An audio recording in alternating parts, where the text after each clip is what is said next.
Selamat pagi anak-anak. Kita akan merenungkan firman Tuhan dari buku Renungan Pagi Anak, Identitas. Hari ini tanggal 26 Februari, judul renungan kita, Pemulihan Sepenuhnya Harus Dinantikan. Mari kita awali dengan doa. Bapa di surga, kami akan belajar firman Tuhan. Tolong kami supaya kami dapat memahami firman Tuhan. Dalam nama Tuhan Yesus kami berdoa. Amin. Anak-anak, ayat inti renungan pagi kita hari ini diambil dari kitab Yeremia pasal 29 ayat 10. Sebab beginilah firman Tuhan. Apabila telah genap 70 tahun bagi Babel, barulah aku memperhatikan kamu.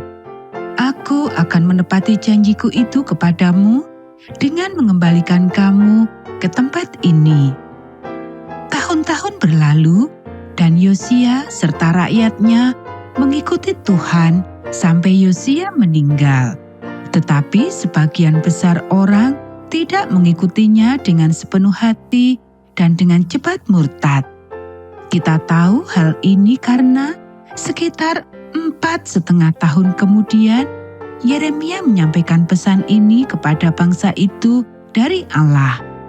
Sejak tahun ke-13 pemerintahan Yosia, sampai hari ini, jadi sudah 23 tahun lamanya, firman Tuhan datang kepadaku dan terus-menerus aku mengucapkannya kepadamu, tetapi kamu tidak mau mendengarkannya.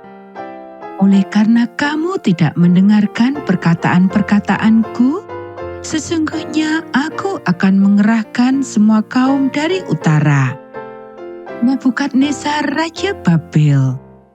Maka seluruh negeri ini akan menjadi reruntuhan dan ketandusan, dan bangsa-bangsa ini akan menjadi hamba kepada Raja Babel 70 tahun lamanya.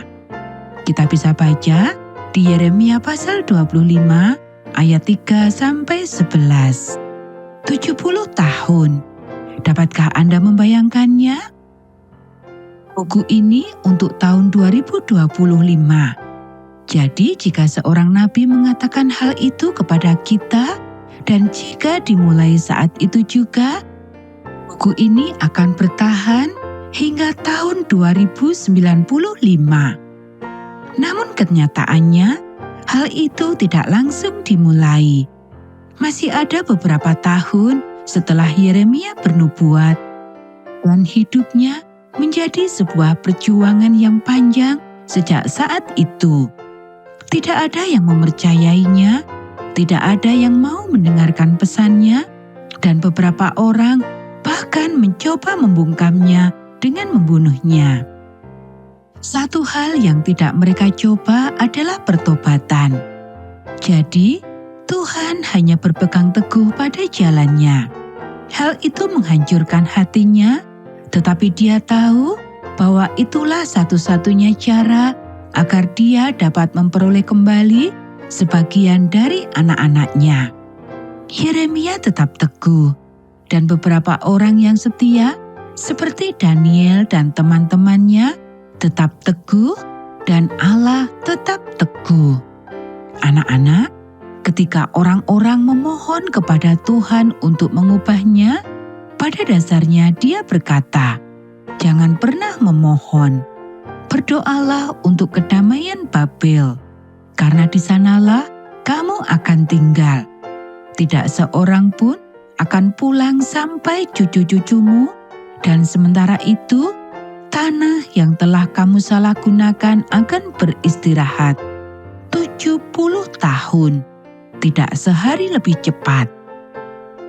Anak-anak, hal ini membuat saya berpikir tentang anak-anak Allah yang terjebak di planet yang penuh dosa ini.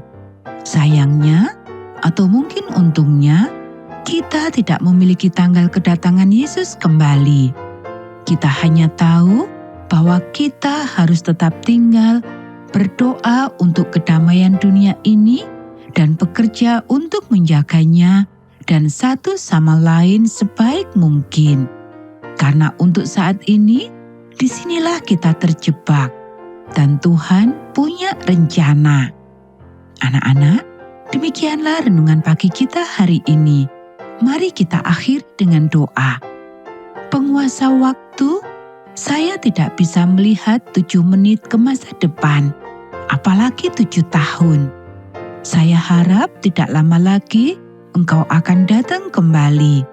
Sementara itu, tolonglah saya untuk menjadi anak-Mu yang teguh, memegang terang-Mu, memanggil diri saya sendiri dan orang lain untuk bertobat dan menantikan pembebasan-Mu. Amin.